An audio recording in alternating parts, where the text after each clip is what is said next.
kidrockforsenate.com. Yeah. Yes, indeed. It could happen. And he's kind of teasing this idea that he might be running for the U.S. Senate. And there is actually a website. And he said, hey, is the website real? When people were asking him. And he said, yes, it's real. He's just testing the waters out there.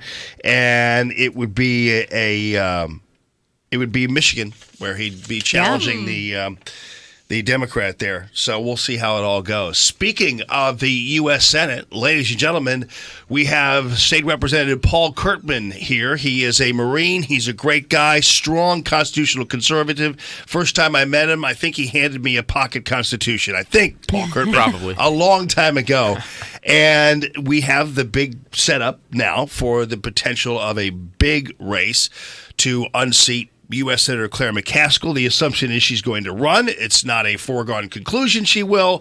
You never know. I noticed that the Post-Dispatch did a nice little glowing puff piece on Jason Kander and how amazing he is as a loser of the U.S. Senate race. So I think they're kind of nipping around the edges there with him. But nonetheless, focusing on what we're more concerned about, and that is who the Republican candidate will be. And Paul Curtman could be that Republican candidate, the next to announce. But first, you're kind of setting up an exploratory committee, correct, sir?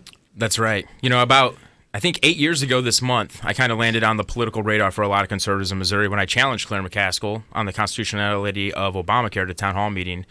And conservatives kind of encouraged me to run, kind of formed up around me. We won in a district that was held by a deeply entrenched liberal Democrat incumbent, and everyone said a conservative couldn't win, but the conservatives showed up and we proved otherwise. And ever since then, people have been encouraging me to take a look at running and challenging Claire McCaskill. So today we're launching that exploratory committee to campaign and engage support for that race. That was pretty cool how you did do that, because that was one of those things where you really had to crack into a core there that was hard to break into with a liberal core. So clearly, though, in my opinion, you won that race by actually getting some people who otherwise might have voted Democrat to vote for you, and that's a big victory. It is, and the way you do that, and this is what I tell people, you know, we all have something in common, I think. I think that everybody just has an inherent desire to be free. And so when I was campaigning in that district, we didn't talk about Republican, Democrat. We talked about principles, and we talked about what's important to people. And it turns out that there's a lot of issues that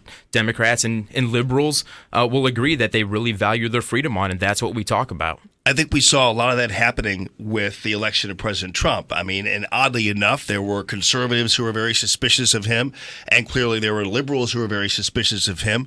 But in the end, we saw and realized what we got from the traditional mainstream party structure, Republican and Democrat, and that was, well, pretty much in some cases nothing, or too much when it came to Obamacare and everything else. And so what happened is that President Trump reached into what is really kind of the core of America, and that is, as you point out, a desire for independence. It doesn't matter what your party is. We all want strong families. We all want strong communities. We all want jobs and a strong economy. It's pretty simple. Yeah, it is simple. And the perfect illustration of this is in 2014 on our ballot we had some measures. One was we passed a tax cut, was one of the things that we did in 2014. But the voters also passed a constitutional amendment to protect their electronic privacy. And so, like, people in Missouri, they just want to be left alone. They want the government out of their lives and out of their wallets. And I think that that's something that resonates. We want principles, and principles are more important really than the party structure. When you get down to it, people just want to be free in Missouri. Especially now in the U.S. Senate, where oddly enough, and I was talking to Austin Peterson about this as well, because when he announced, but oddly enough, you know, we have the people like Mike Lee and Rand Paul and Ted Cruz and those individuals who actually are winding up being, in my opinion, more valuable to President Trump than some of the regular old party guys.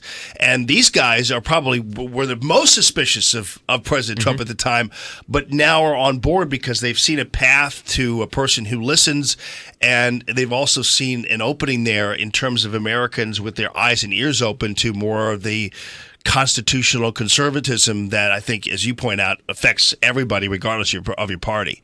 Yeah, and people like Rand Paul and Ted Cruz and Mike Lee, those are really the guys that are sticking to their principles. They're sticking to the message that they ran on, and I think that that's really what helps keep the integrity of the Republican Party together as a whole. Right. And I think that Donald Trump sees that. He recognizes it. I think that he respects that people are sticking to their guns.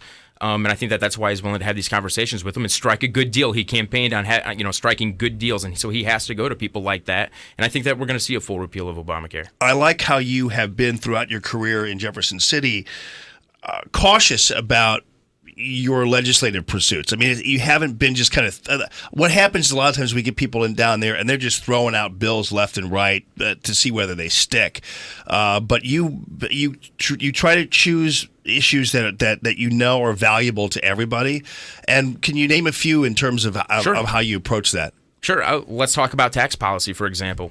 I introduced legislation 2 years in a row. We finally got it through in 2014. It passed. But what I wanted to do is I wanted to adjust our tax brackets for inflation. It's something that should have happened 80 years ago, but we have politicians playing politics. They're not doing what's good for the people. And I got a majority of Republicans and Democrats to approve adjusting our brackets, and that amounts to an annual tax cut every single year so the government doesn't take money from the people that they shouldn't have been taken in the first place. And so when you apply conservative policy, fiscal policy, tax policy, and you do it and you message it in a way that you can demonstrate to the left and to the right that this is going to be good for everybody in Missouri, you'll get those votes. And so that's one of the things that I was able to do. I'm very proud of that.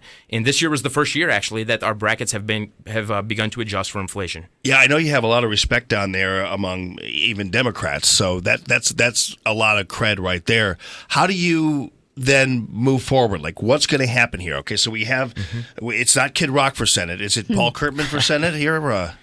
Is that .com or what's your website? CurtmanforMissouri.com. Okay. And that's right now we just have a page where people can come and begin to get involved. And I would say that if people are interested in having a statesman, if people are interested in somebody who's going to fight for personal freedoms and sound financial principles and understand how that actually applies to policy that affects our lives every single day, then this might be a campaign they want to be involved in. That's fantastic, buddy. I wish you the best of luck, and I think you're well suited for it. And I think you're going to be great. Thank you. I think you've already proven, not only with your legislative career, but as a Marine. Tell me about that. Sure. I joined the Marine when I was 17 years old. Okay, I graduated from Pacific High School in 1999. I wasn't necessarily on the track to go to college, couldn't afford it. So at 17, both my parents signed up. Right in the middle of my first enlistment as an infantry Marine was 9/11. Really, and I tell you what, when you're in the military, when something like that happens, you really have an opportunity to reflect on life and what your mission is and what your country means to you. And that kind of put me on a journey to start thinking politically and really value my freedom. And that has a lot to do with who I am today and what motivates me whenever I'm in Jefferson City. Paul Curtman, thanks so much for your service, not only in the Marines, but also in Jefferson City, buddy. And good luck to you. Thank you, Jamie. Curtman for Mo. Curtman for Missouri. Missouri.com. Okay, we'll put the website up on the. It was great because when Jim Lemke, who you work closely with, contacted me, I actually didn't bother asking what was going on. I kind of had a sense of what was going on, so pardon me for not getting the website down and everything else right away. But I figured you could tell us. We can do it. Yeah. CurtmanforMissouri.com. Good luck to you, buddy. Great to see you, and thanks for coming down to the studio. It's another example, okay? This isn't a guy who just wanted to pick up the phone and talk from his deck. He came down here, suit and tie, ready to go. That's what Paul Curtman is all about. Great to see you, buddy. Thanks, Jamie. All right, CurtmanforMissouri.com.